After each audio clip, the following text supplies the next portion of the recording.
എനിക്കറിയാം, അരുൺ തട്ടുകടയിൽ നിന്നും ഇടയ്ക്ക് അശ്വതിയുടെ അടുത്ത് പോയതാകും. ഒന്നും വിട്ടു പറയുന്നില്ല.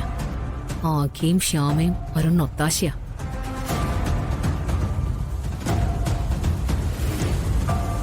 എന്നോട് കാട്ടുന്ന ഓരോ ദ്രോഹത്തിനും എണ്ണി എണ്ണി അരുണിനോട് ഞാൻ പകരം തീർക്കും.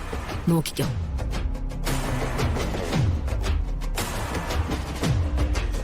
അരുൺ, മാങ്ങ കഴിക്കാൻ വല്ലാത്ത കൊതി തോന്നുക. വേഗാവട്ടെ.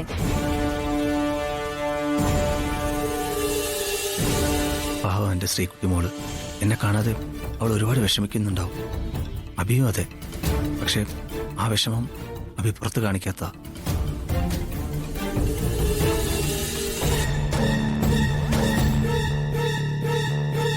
എന്റെ മോളെയും അഭിയും രക്ഷിക്കാൻ എന്താ ഒരു മാർഗം? അരുൺ ഈ ലോകത്തൊന്നുമല്ല. ആള് ഇവിടെ ഇരിക്കുന്നേ ഉള്ളൂ. മനസ്സ് അശ്വതിയുടെ കൂടെയാ. അരുൺ, ഒരു ഗർഭിണിയായ ഞാൻ മാങ്ങ കഴിക്കാനുള്ള കൊതിയും സഹിച്ച് എത്ര നേരം ഇരിക്കണം പറ? ഇത് മിഷനൊന്നുമല്ല, ശരിയായാലേ പറ്റൂ. ശരിയാവാൻ അരുണിന്റെ മനസ്സ് ഇവിടെ ഒന്നും അല്ലല്ലോ. ഇത് കഴിച്ചിട്ട് വേണം എനിക്കൊന്ന് കിടക്കാൻ. ആഗ്രഹം കൊള്ളാം ഐശ്വര്യം. നേരം പാതിരാത്രിയായി, നല്ല തണുപ്പാ. ഉള്ള ദോശയെല്ലാം വലിച്ചു കയറ്റി അതിന് മുകളിൽ ഇനിയുള്ള പച്ചമാങ്ങയും കൂടെ കഴിച്ചാലേ ഇപ്പൊ തന്നെ ഹോസ്പിറ്റലിൽ പോകേണ്ടി വരും. പിന്നെ എന്ത് പറഞ്ഞൊരു ഹോസ്പിറ്റല്? എന്താ ഹോസ്പിറ്റലിൽ നിനക്ക് അലർജിയാ? ആ അതെ.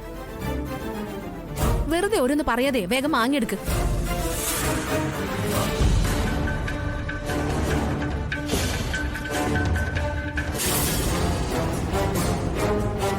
ആ ഇനി ഒരു പീസ് ചെറിയുള്ളി,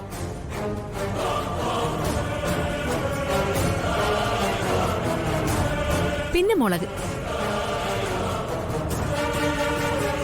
ഐശ്വര്യം, മുളക് നല്ല എരിവാ.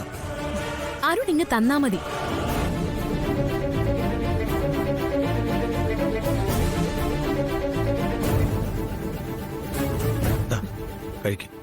പിന്നെ ഗർഭിണിയായ ഭാര്യയ്ക്ക് ഇങ്ങനെയാണോ ഭർത്താവ് മാങ്ങ കൊടുക്കുന്നത്?